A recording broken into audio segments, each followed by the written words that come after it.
Todos, nós vamos dar continuidade ao estudo do Evangelho, mas antes eu gostaria de lembrar a todos que no próximo domingo nós vamos ter o almoço fraterno lá no Lar do Alvorecer. Convidamos a todos a nossa festa que acontece, só são 5 almoços por ano, para a gente poder angariar alguns fundos aí para o Lar do Alvorecer.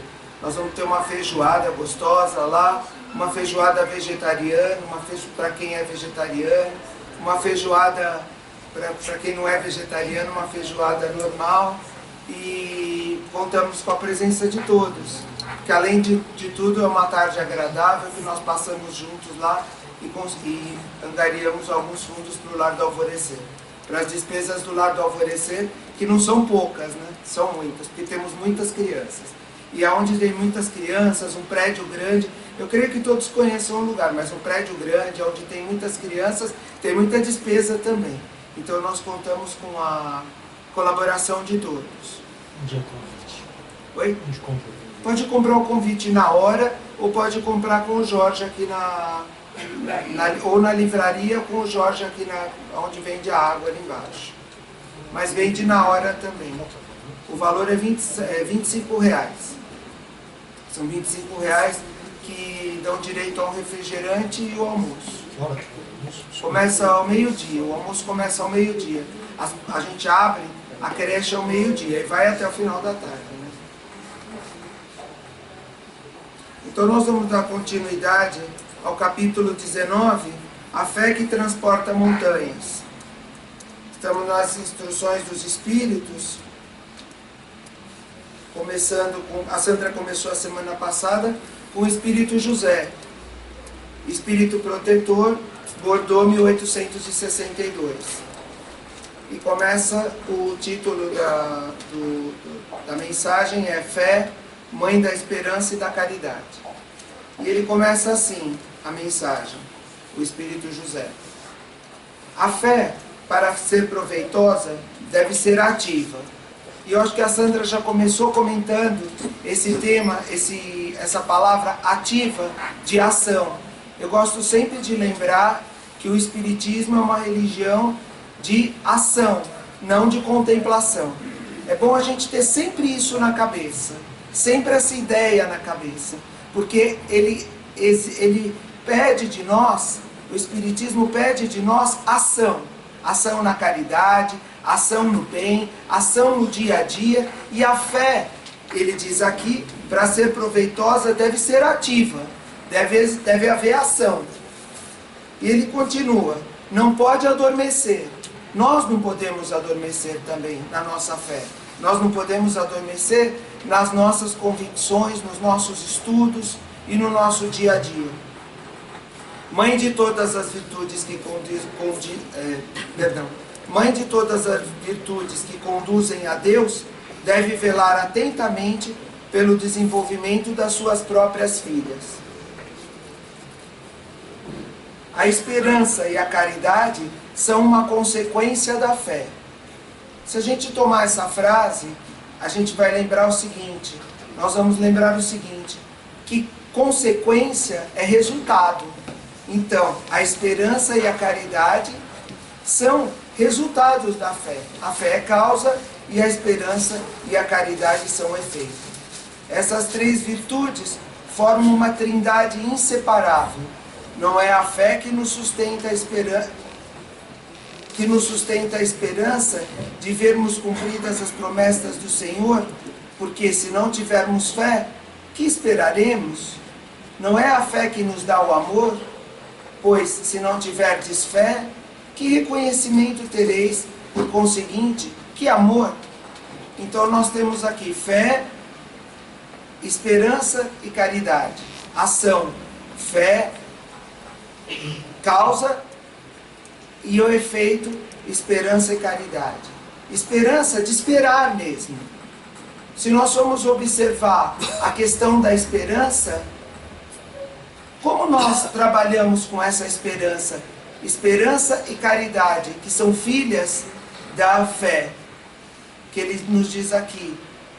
São consequência e são filhas o desenvolvimento das suas próprias filhas. Como nós trabalhamos essa esperança, como nós trabalhamos a caridade e como nós trabalhamos a fé, que são 3 ações. Vamos pensar bem, a esperança ela é trabalhada como dentro de nós? Existem alguns tipos de esperança. Existe aquela esperança, onde é uma esperança quase criminosa assim, porque nós esperamos para nos vingar. Existe uma esperança que desespera por dentro, é uma desesperança na verdade, é uma esperança que aparentemente você tem aquela fé, você tem aquela serenidade, mas por dentro é um desespero, por dentro você sente o desespero. E existe aquela esperança que é a esperança de esperar, a esperança de confiar.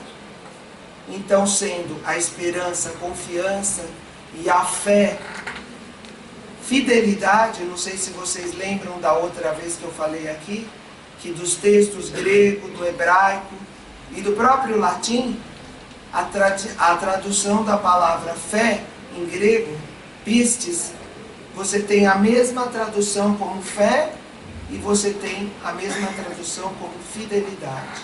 Então nós somos fiéis à nossa fé, nós somos fiéis à nossa fé, não, nós somos fiéis, nós estamos sendo fiéis. Isso é a fé, isso que nós devemos nos perguntar. E quando nós estamos sendo fiéis, nós estamos tendo como efeito a caridade e a esperança? Isso é uma resposta que só nós podemos fazer. Nós podemos dar a nós mesmos. E ele diz assim: a fé divina, inspiração de Deus, desperta todos os sentimentos que conduzem o homem ao bem. É a base da regeneração. É, pois, necessário que essa base seja forte e durável, pois, se a menor dúvida puder abalá-la, que será do edifício que construíste sobre ela? Sobre ela? Erguei, portanto, esse edifício sobre os alicerces inabaláveis. Que a vossa fé seja mais forte que os sofismas, as zombarias dos incrédulos, pois a fé que não desafia o ridículo dos homens não é a verdadeira fé. Vou contar uma história do Chico, que eu estava lendo no livro Lindos Casos de Chico Xavier. O Chico estava, as histórias do Chico são muito boas para mostrar para a gente o que é a fé inabalável. O que é a fé que ele fala aqui no começo, que a fé para ser proveitosa deve ser ativa. Estava o Chico lá no centro e recebeu uma senhora tuberculosa. Já estava numa situação de tuberculose bastante grave, como ele descreve lá na história. E aí ele recebe aquela senhora e ela vai falar com ele. Ela fala assim que ela vai pedir um dinheiro para ele, e uma história muito parecida acontece com o Dr. Bezerra de Menezes também. E aí ela vai até até o Chico. Ela vai até o Chico e fala para ele que ela está precisando de um dinheiro para comprar o remédio. Ele sabe que ela está numa situação de tuberculose, uma situação grave, que mais um pouco ela iria morrer. Mas ele fala assim: eu não tenho dinheiro agora, porque eu não recebi o meu pagamento, que eu poderia, se eu tivesse recebido o pagamento, eu poderia te dar o dinheiro para você comprar o remédio. Mas eu não tenho. Mas o que você tem que fazer? Como é essa receita que você tem que tomar? E a senhora fala para ele: são 60 dias, eu tenho que tomar um comprimido de manhã e um comprimido à noite. E ele fala para ela: você vai pegar essa receita, você vai cortar ela em 60 pedaços, o papel em 60 pedaços. E você vai todo dia, de manhã e à noite, colocar um copo d'água e rezar para Nossa Mãe Maria Santíssima e pedir para que ela coloque naquela água o remédio que você vai se curar. Com isso que eu estou falando para você. Falou para ela: Você vai tomar um pedacinho do papel de manhã, um pedacinho do papel à noite, junto com aquela água que você vai fazer a prece para Nossa Mãe Maria Santíssima. Agora eu pergunto para vocês, a gente vai até o Chico, e aí que é a questão da fé. Existe fé da parte da pessoa do Chico, porque ele tem a fé ativa, e tem que existir a parte da outra pessoa também. E ela fez, e ela teve fé. E ele vai, e uma fé ativa. E ela vai, e dali 60 dias ela volta e ela está curada da tuberculose. Fazendo esse tratamento. Mas precisa ter fé, não é verdade? Precisa ter muita fé. Qual de nós faria isso? Aonde está a nossa fé? Que ele fala aqui, a fé sincera é dominadora e contagiosa. Comunica-se aos que não a possuíam e nem mesmo desejariam possuí-la. Encontra palavras persuasivas que penetram na alma, enquanto a fé aparente só tem palavras sonoras que produzem o frio e a indiferença. Pregai pelo exemplo da vossa fé, para transmiti-la aos homens. Pregai pelo exemplo das vossas obras, para que vejam o mérito da fé. Pregai pela vossa inabalável esperança, para que vejam a confiança que fortifica e estimula a enfrentar todas as vicissitudes da vida. E aí me lembra Emmanuel, que eu falei na outra vez, que eu falei que a gente começou o capítulo, me lembro de Emmanuel, eu não sei se vocês lembram da mensagem do Emmanuel, que ele diz assim, que a fé, ela deve ser exercida todos os dias, no dia a dia. Se você está alegre, você tem que ter uma fé comedida. Se você está passando pela tempestade, você tem que ter uma fé aonde você vai ter aquela fé ativa e você vai vivenciar essa fé no dia a dia. Porque se você tiver a fé como palavras sonoras, ele não usa bem essa, eu estou aproveitando o texto do Espírito José, ele não usa muito bem essas palavras, mas se você tiver a fé sonora, aquela fé que você, daquele frequentador da casa, da religião, que ele é técnico naquilo que ele faz, mas ele tem que se perguntar aonde está a fé dentro dele. Ele tem uma técnica de religião, e o que acontece? Ele se torna sectarista. Ele é um bom religioso, mas ele não tem fé. Ele sabe todos os dogmas da religião que tem dogmas, ele sabe todas as diretrizes da religião que ele frequenta, mas ele é um sectarista. Ele é um bom técnico religioso, mas ele não tem fé. Fé é aquele que tem, que vai, e aquele que pratica, que diz aqui, fé sincera é dominadora e contagiosa. E nós encontramos ao longo da nossa vida pessoas que nos contagiam realmente com a fé. Que são pessoas que nos contagiam com a fé. Fala, Edivan. Vou fazer uma perguntinha para você. Diga. Se você estivesse passando por um processo dessa natureza, eu e o Chico falasse essas palavras, você tomava? Eu tomava. Eu também tomava. Eu também. Porque o Chico tem autoridade moral, né, Edivan? E a gente tomava. Agora, se eu viesse aqui dentro do centro e um espírito se aproximasse de mim e falasse assim, você vai fazer isso, eu faria. Aqui dentro do centro. Eu faria dentro de qualquer casa espírita, de qualquer médium que falasse para mim. Por quê? Porque os espíritos bons, eles se aproximam de nós e eles eles se aproximam dos médiums, e nós já tivemos a mensagem ali para trás, onde os médiums devem falar não só para as pessoas, mas devem falar para eles também, para os próprios médiums. E devem ter o quê? A fé sincera também para a aproximação dos bons espíritos. Então, mas é complicado, viu? É complicado. Agora o Chico, a gente sabe que ele tem uma autoridade moral, ele tinha uma fé que removia montanhas, como diz aqui, por conta de toda a vida dele. Mas muita gente não acreditava nele também. Muita gente não Só que acreditava. você chegava perto dele, você já sentia diferença. Eu tive Exatamente. diversas vezes com o Chico, você chegava perto, você já sentia totalmente, vamos dizer assim, assistido totalmente. Você já era assistido por ele. É um espírito missionário que tem uma longa caminhada aí de reencarnações que leva até Jesus. Você estava falando do técnico religioso, que a pessoa que sabe dos dogmas, conhece as coisas do espiritismo e até segue e pratica. É possível uma pessoa ser assim e não ter fé?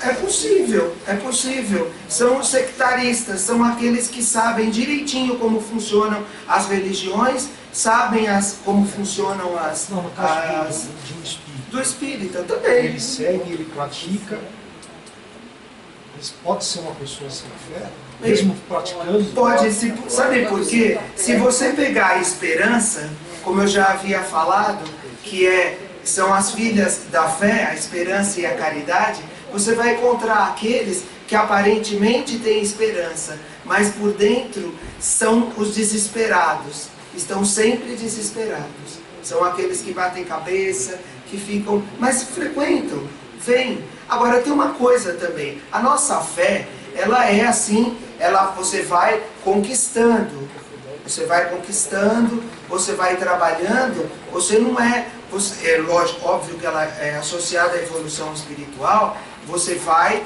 também conquistando, paulatinamente você vai evoluindo espiritualmente e paulatinamente, à medida que você vai evoluindo, a sua fé, a esperança e a caridade, elas vão paulatinamente também crescendo, vamos dizer assim.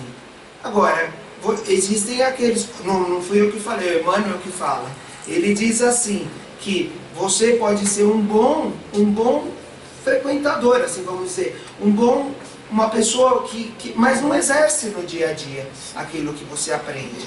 Você não exerce no dia a dia aquilo que você prega. Eu, por exemplo, ninguém sabe aqui como é o meu dia a dia. Ninguém sabe se eu prego ou não isso que eu estou falando aqui. Eu sei o que eu prego e o que eu não prego. O que eu faço e o que eu não faço. O que eu exemplifico e o que eu não exemplifico. Mas eu posso ser um bom técnico. Eu estou lendo aqui, acho que estou passando a noção do Espírito José que está passando aqui, mas quem sabe dizer se eu tenho fé e como é a minha fé, sou só eu. Eu posso até dizer para vocês, mas tenho certeza que todo mundo vai ficar arrepiado aí, não vou contar. Até em questões mais simples, né? Por exemplo, você deu um exemplo que é muito complexo, que é a questão da saúde e tudo mais. Sim. Mas um espírita que perde o emprego, ele tem fé efetivamente? Ou ele já vai se desestabilizar, mesmo indo ao centro, mesmo frequentando, mesmo não sei o quê? Ou ele vai falar, não, eu tenho fé sim, vai dar tudo... Ele se desestabiliza. Então, até que ponto a fé dele, essa fé, ela está plena? Não está plena, solidificada. Ele vai conquistando aos poucos, não é? E à medida que acontece, às vezes, alguma coisa que mostra pra gente, porque muitas vezes a gente ainda precisa dessas provas, vamos dizer assim, de ser não provas, eu digo, na vida, mas de acontecer alguma coisa, a nossa fé vai sendo reforçada. E aí na próxima experiência que você passar, você vai... Por isso que nem tudo está perdido. A gente não pode dizer, eu não tenho fé, então eu estou perdido, não adianta eu ter religião, não adianta eu frequentar nada. Não é assim.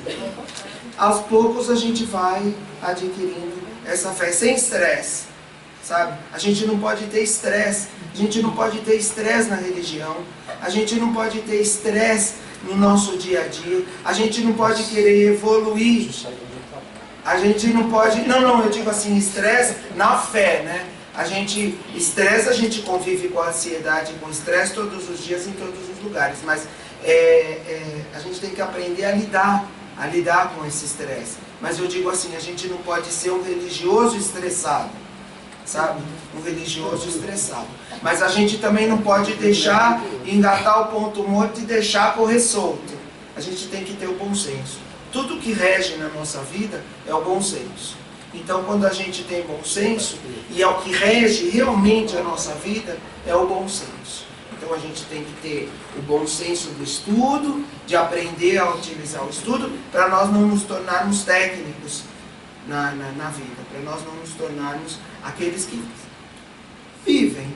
Eu vivo, como é que você vai? Eu vou tocando a minha vida. Tem muita gente que fala assim, eu vou empurrando com a barriga. Cada um tem o seu condomínio.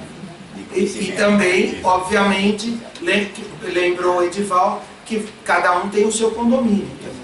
Cada um, através do seu pensamento, através da sua sintonia, sintoniza os espíritos, que exercem sobre nós e sobre a nossa fé, o quê? A mediunidade mais simples que nós temos, a mediunidade mais primitiva, que é o quê? A intuição. Que é o que faz com que nós tenhamos a intuição. Porque muitas vezes nós entramos em prece, quando nós vamos fazer prece, e se nós nos concentrarmos realmente na prece, se nós nos concentrarmos, os espíritos se aproximam e nos dão intuição. Muitas vezes de problemas que nós estamos lá, ó, batalhando. Nós estávamos vendo no congresso lá no Mednesp, um médico falando sobre Einstein, que Einstein se recolhia no quarto dele por 3 a 4 dias para ser intuído. Ele ia buscar a intuição dele para os estudos. Então o que ele fazia? Ele estudava, mas não eram só as fórmulas, vamos dizer assim, mas ele se recolhia por 3 ou 4 dias no quarto dele também, para poder receber uma intuição, para ele ter a intuição daquilo que ele estava estudando. Então, nós temos essa mediunidade primitiva, nós fazemos os nossos condomínios, e esses condomínios reforçam ou nos afastam da fé verdadeira, da fé ativa. Nos trazem esperança ou nos trazem desespero. E a caridade, que é a fé, que é o amor em movimento, que o Emmanuel nos fala, que é a ação. Ele tem uma mensagem, o Emmanuel é uma mensagem longa. Eu peguei o primeiro parágrafo e o último parágrafo, que ele nos diz assim, para a gente ver como tudo é ação, como parte de nós, da nossa ação, independente da nossa evolução espiritual, mas que empurra a gente para frente. Ele nos diz assim: quando o desalento te ameace o caminho, pensa nos outros, naqueles que não dispõem de tempo para qualquer entrevista com o tédio. Então o tédio é o quê? É parar. E ele nos diz assim: pensa nos outros, naqueles que não dispõem de tempo para qualquer entrevista com o tédio. E ele encerra a mensagem dizendo assim: e quando o tédio te procure, vai à escola da caridade. Ela te acordará para as alegrias puras do bem e te fará luz no coração, livrando-te das trevas que costumam descer sobre as horas vazias. Então, não é fé isso? E ela não está certo o Espírito que nos fala que a esperança e a caridade são as filhas da fé? Quando ele nos diz: quando o tédio te procura, vai à escola da caridade, ela te acordará para as alegrias puras do bem e te fará luz no coração, livrando-te das trevas que costumam descer sobre as horas vazias. E ele, o nosso grande professor Emmanuel, nos fala isso. Essa é a verdadeira, ele nos mostra com as palavras dele que a fé realmente é a mãe da esperança e da caridade. E que são ação, e que nós precisamos ter ação na nossa vida. E ele termina aqui, o irmão José. O Espírito, irmão José. Tende, portanto, a fé verdadeira na plenitude de sua beleza e da sua bondade, na sua pureza e na sua racionalidade. Não aceiteis a fé sem comprovação, essa filha cega da cegueira. Amai a Deus, mas sabei porque o amais. Crede nas suas promessas, mas sabei porque o fazeis. Segui os vossos conselhos, mas consciente dos fins que vos propomos e dos meios que vos indicamos para atingi-los. Crede e esperai, sem fraquejar. Os milagres são produzidos pela fé. Milagres aqui, a gente entende, já tem um conceito novo de milagres, né? Quando ele diz milagres aqui, a gente pode entender como, aquilo que acontece na vida da gente. E aí tem um outro espírito protetor em Paris, em 1863, que diz: a fé divina e a fé humana. A fé é o sentimento inato no homem da sua destinação. É a consequência das prodigiosas faculdades que traz o germe no íntimo, a princípio em estado latente, mas que ele deve fazer germinar e crescer através da sua vontade ativa. Está vendo como a gente traz o germe? A gente traz a semente dentro de nós. Ela pode não estar ativa, como eu estava falando, mas o que ela faz? A sua vontade torna ativa essa semente que traz dentro de você. Quando nós nos entregamos, quando nós nos colocamos à disposição da providência divina, e quando nós regamos, vamos dizer assim, com a nossa vida, aquela fé, a fé que está dentro de nós. Até o presente, a fé só foi compreendida no seu sentido religioso, porque o Cristo a revelou como poderosa alavanca, e porque nele só viram um chefe de religião. Mas o Cristo, que realizou verdadeiros milagres, mostrou por esses mesmos milagres quanto pode o homem que tem fé, ou seja, que tem vontade de querer e a certeza de que essa vontade pode realizar-se a si mesma. Os apóstolos, como seu exemplo, também não fizeram milagres? Ora, os que fizeram esses milagres, se não efeitos naturais, e aí ele vem trazer aquele conceito novo de milagres, esse conceito que nós temos. Ora, o que eram esses milagres, senão os efeitos naturais de uma causa desconhecida dos homens de então, mas hoje em grande parte explicada, e que será completamente compreendida pelo estudo do Espiritismo e do Magnetismo? E hoje o estudo do Espiritismo, do Magnetismo, dos codificadores do século XX, André Luiz nos traz todo esse conhecimento, Kardec, os Espíritos nos trazem, através de toda a codificação do Livro dos Médiuns, que nos mostra o magnetismo, e todo o estudo desse magnetismo, do passe, e ele diz assim: a fé é humana ou divina, segundo a aplicação que o homem der às suas faculdades, em relação às necessidades terrenas ou às suas aspirações celestes e futuras. E que nós estamos assim bastante ligados às coisas terrenas. Quando nós queremos alguma coisa ligada às coisas terrenas, aos bens materiais, nós utilizamos bastante, tentamos utilizar a nossa fé, e nós nos mostramos com uma fé assim bem acirrada. Mas quando nós estamos voltados para as coisas celestes, para aspirações celestes, e para nos colocarmos à disposição da providência divina, aí a nossa fé já é um pouco mais assim titubeante.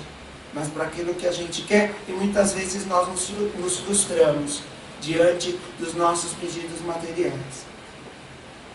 O homem de bem, que crendo no seu futuro celeste, quer preencher a sua vida com nobres e belas ações, tira da sua fé, da certeza da felicidade que o espera, a força necessária, e ainda nesse caso se realizam os milagres da caridade, do sacrifício e da abnegação.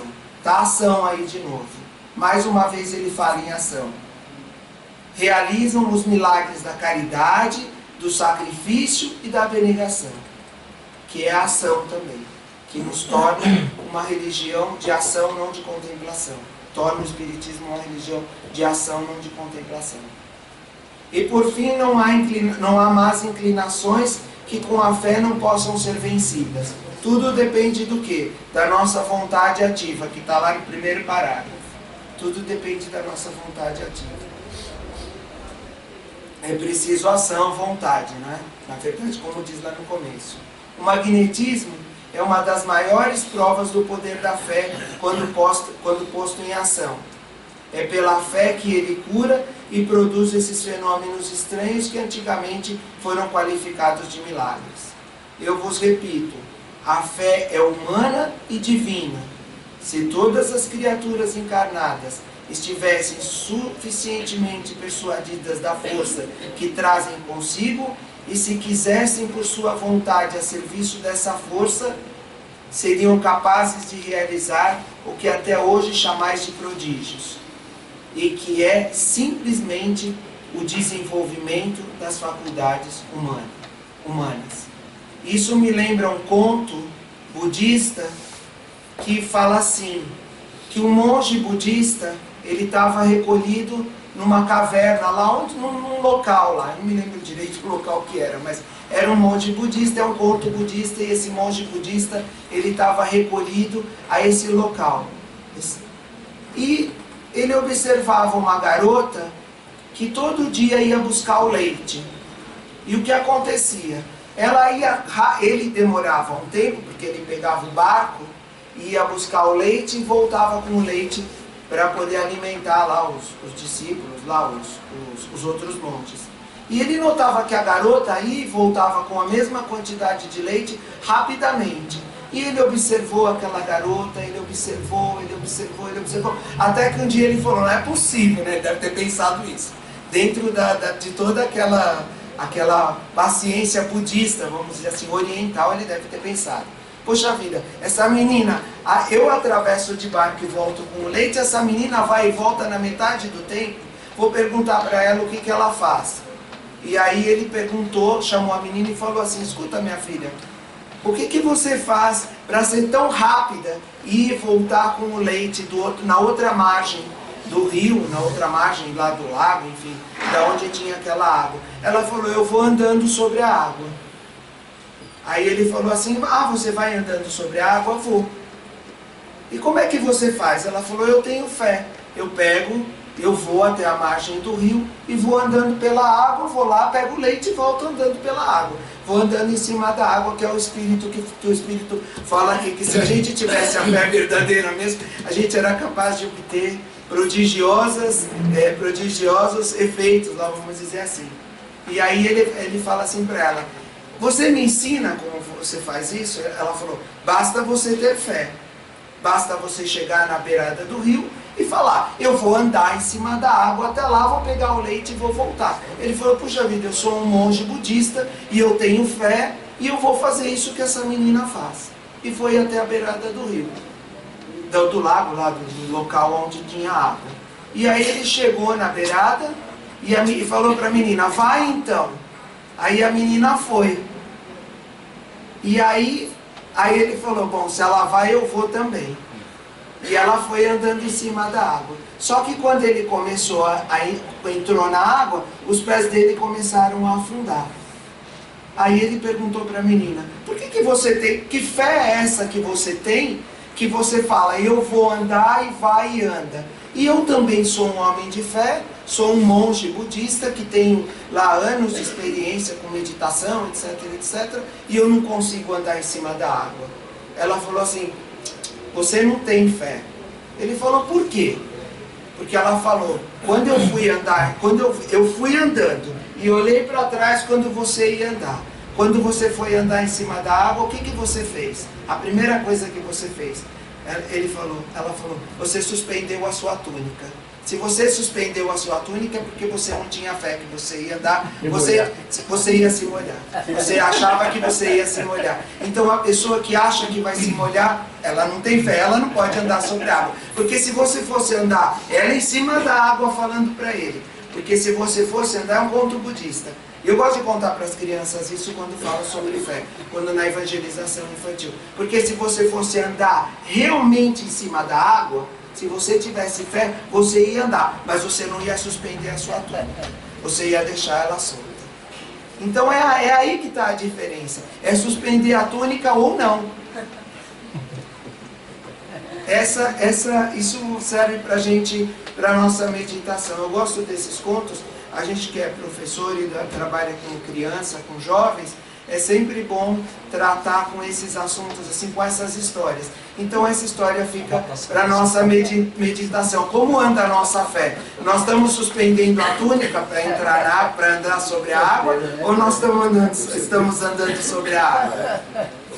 E eu acho que... Valtinho, posso falar uma palavrinha? Pode, lógico. Sobre os pescadores com Jesus Também. na barca, né? Também. Viram ele andar sobre a água e eu tenho certeza, Pedro vai atrás e começa a afundar. O Fala para ele da fé. homem de pouca fé, o homem de pouca fé. Homem de pouca fé. Mas eu gosto desse... É lógico que a passagem de Jesus é uma passagem muito bonita e serve para o nosso... Mas eu gosto dessa parte por conta da questão da túnica, de falar isso sobre a questão da túnica. Porque quando você levanta a túnica, você não tem... Aí você não tem fé mesmo, você acha que vai se molhar. Aí você fica titubeante. E a fé, ela não pode ser titubeante. Nós vamos passar para a segunda parte, que eu já estendi um pouquinho aqui no meu horário. Nós vamos passar para a segunda parte do trabalho. Lembrando a todos do almoço no domingo, a partir das 12 horas. Nós vamos ter o almoço lá no Lar do Alvorecer. Contamos com a presença de todos.